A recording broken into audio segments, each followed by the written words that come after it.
sio ubaya ni kurudia. Hiyo makosa nilifanya sitarudia tena, nitakuwa mwangalifu, nitachunguza mtu vizuri, na sana sana nitasikiza nyinyi ground vile inasema, ndio tusifanye ile makosa tulifanya ya kuleta mtu ambaye hatujui vizuri, tunampigia kura, ametugeuka, amekuwa mnyama, ametunyanyasa, ametuaibisha na ametufanyia mambo ambaye haitakiwi ifanywe binadamu. Ladies and gentlemen, the DCP party leader, Rigathi Gachagua, is back on the mountain to guard it, to protect it, and to keep it for himself. And on doing so, he is ensuring that the battle to secure the mountain is fought on the land, under the sea, and even on air. He is ensuring that he secure the mountain to himself for 2027 by all means. Rigathi Gachagua was in Meru yesterday, and he had a media briefing or interview speaking to the people of Meru and Kenya at large. This is not the first interview he is doing with the Meru vernacular stations. Could be the third or the second since he was impeached. But I like the kind of interrogation the editors were giving unto him. But the two editors asked critical questions that any Kenya would have wanted to ask if given opportunity. And this is the question. Mheshimiwa Rigathi, maswali mawili. Mambo ya msamaha na makosa. Mnamo tarehe 21 Julai mwaka 2023. Matamshi yako ni haya: you cannot go to the streets and expect police to come kiss you. Hii ilikuwa ni wakati wa maandamano ya ODM. So mwananchi saa hii mahali yuko anajiuliza, mbona Rigathi Gachagua nasikia ni kama ako na double speak. Number 2, umesema mambo ya Rift Valley, vile ambavyo President Ruto anapeleka watu wa huko ngambo, anawapea kazi ya jeshi. Meru anauliza, wewe wakati ulikuwa naibu wa rais, ulipatia wa Meru wangapi kazi? Watu wangapi walitoka Embu kupatia kazi? Watu wangapi wa Tharaka Nithi uliwapatia kazi? Kwa sababu wewe pia ulikuwa na nafasi kama ambayo President Ruto hako nayo sasa.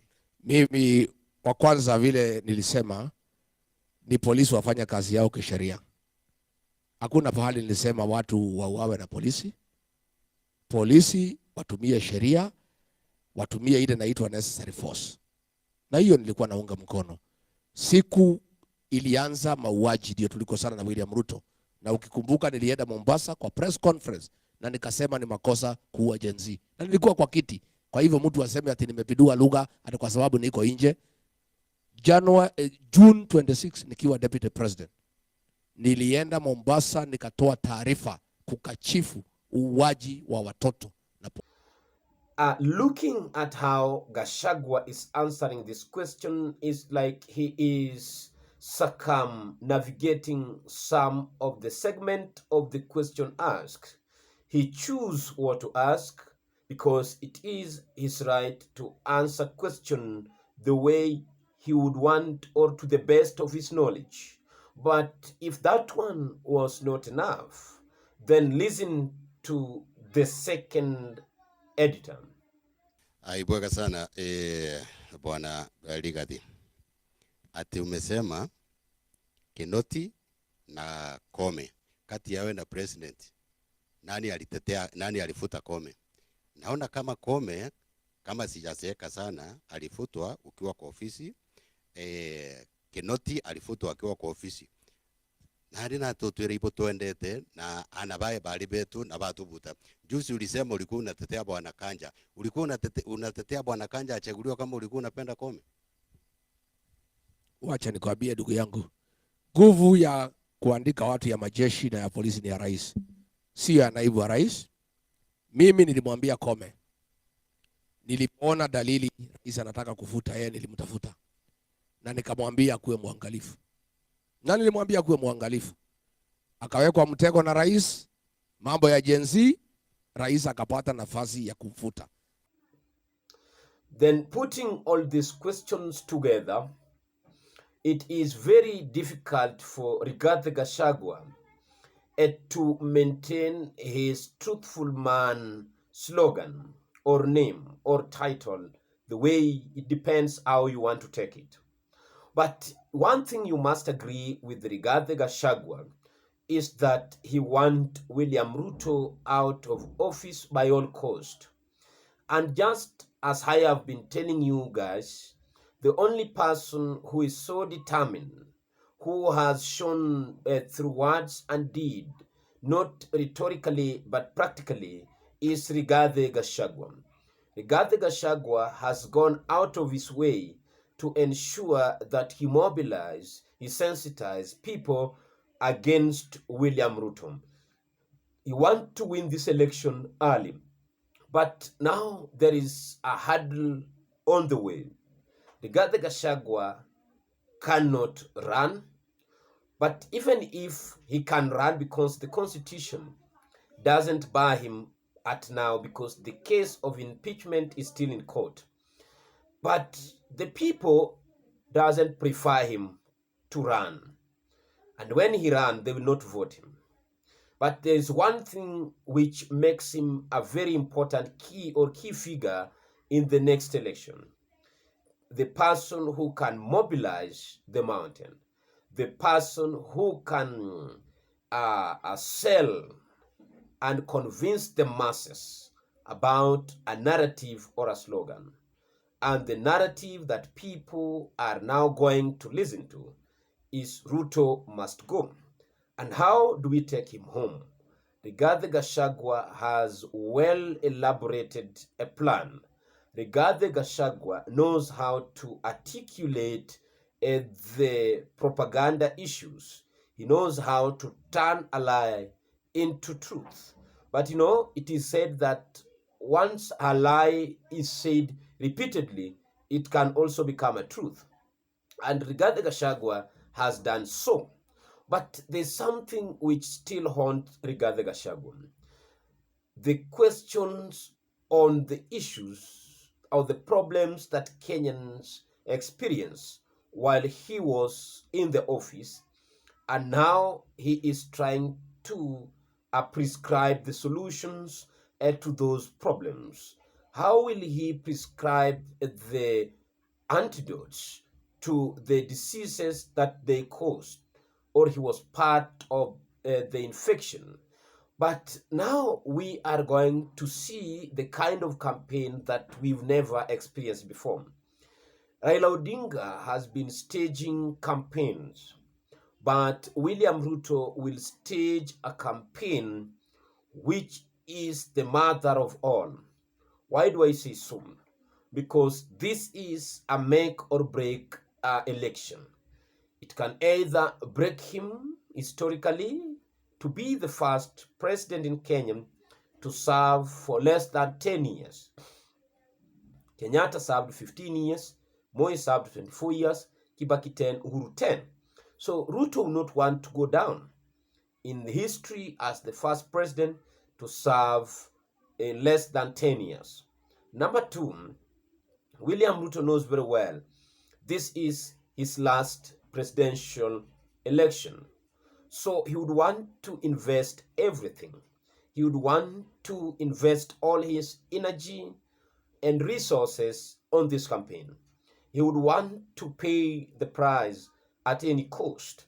And for that reason, he has ensured that he keep Raila Odinga for himself, and he would not want to release Raila Odinga to anyone else, because he is the only person who has the wherewithal to name the price of Raila Odinga. And once Raila Odinga had named or mentioned his price, William Ruto has vote him.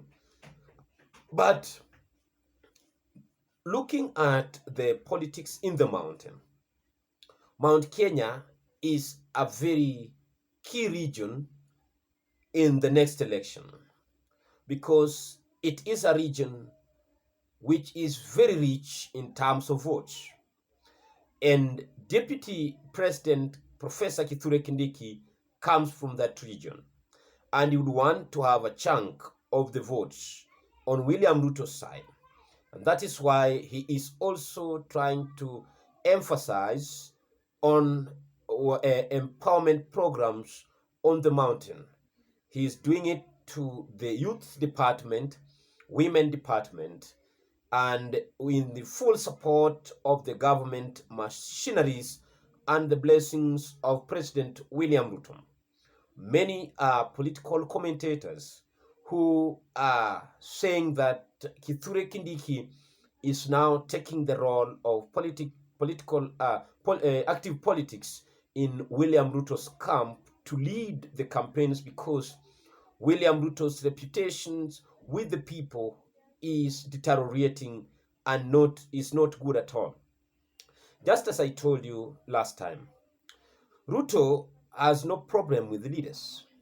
The enemy of William Ruto at this time is the Kenyan people. The president is capable of manipulating the system. The president is capable of manipulating leaders to support his bid and to champion for his agendas and the manifesto. But now the question which we have, are this leader capable and able to go and persuade the people that President William Ruto is the right person to vote for in the next election? I've seen how the president has been calling meetings, has been convening regional leaders meeting in the State House to discuss a number of issues in the name of development consultation meetings. But what I know, it is a strategic move to ensure that he befriend these leaders so that when they go back to the machinani, they sell his agenda and they sell a different person.